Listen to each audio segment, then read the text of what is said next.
from the president.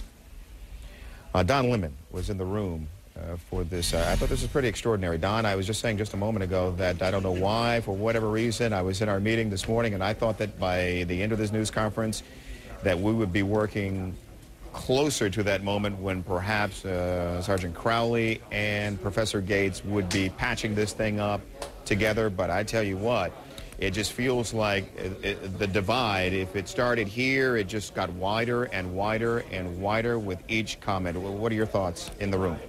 Yeah, I'm surprised that you thought that. I mean, Tony, you've been doing this just as long as I have. Yeah. I knew that there would be some fallout after it was told to me that the Superior Officers Association was going to have a press conference. I think they are very concerned with Gates's comments after the incident. They feel that it's been very one-sided, you know, to be honest with you, in the media about Gates. You've been hearing about Gates, you've been hearing about Gates, but you haven't been hearing that much about the officer. Part of that, though, is the department's own fault, because they haven't really been transparent or allowing any of their officers to talk, and they didn't want Sergeant Crowley to speak as well.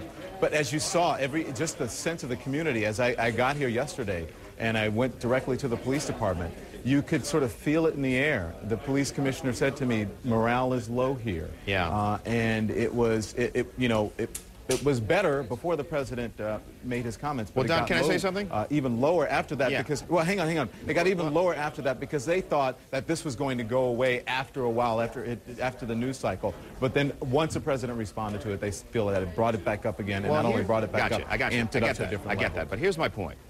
This is incendiary. Yeah. Race in this country is powerfully incendiary.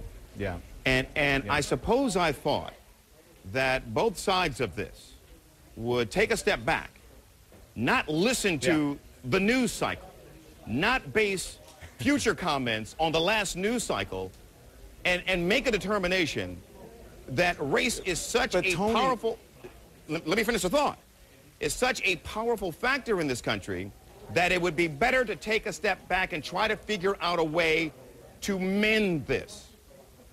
Yeah. Not deepen it. That's what advisors on both sides are saying. Advisors from outside on both sides are saying, hey, listen, guys, tone down the rhetoric. Take down the temperature on this.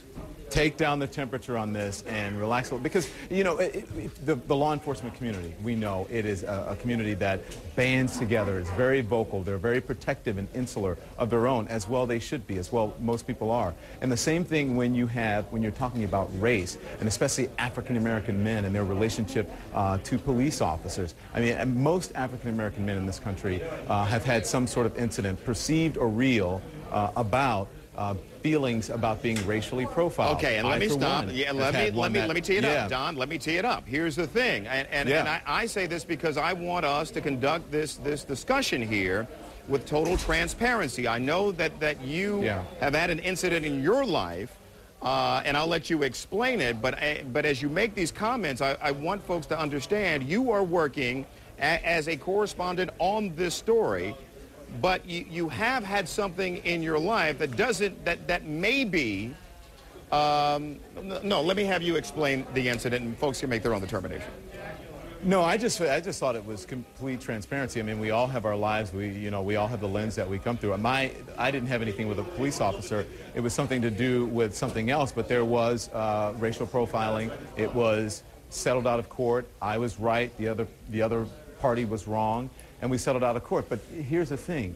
Everyone has incidents in their lives. And you have to judge each of them on the merits and on the circumstances. I'm sure there are many incidents where people are racially profiled and claim to be, and it's accurate. And there are other incidents where people who believe they're racially profiled and it is not. Even with an incident like that happening to me and to many other African-American and Latino, let's not forget Latino brown people, even with that, you still have to judge every single incident on the merit. There's always, we always say there's two sides to every story. Well, there's more than two sides to every story. As many people as you had a witness, there can be 8 sides to the story. So you just have to, and it went away. I want to say that mine went away. The police officers, came. They were great. So, and I have great friends who are police officers. I've won awards for doing police officer stories. So I know there's good and bad on every side.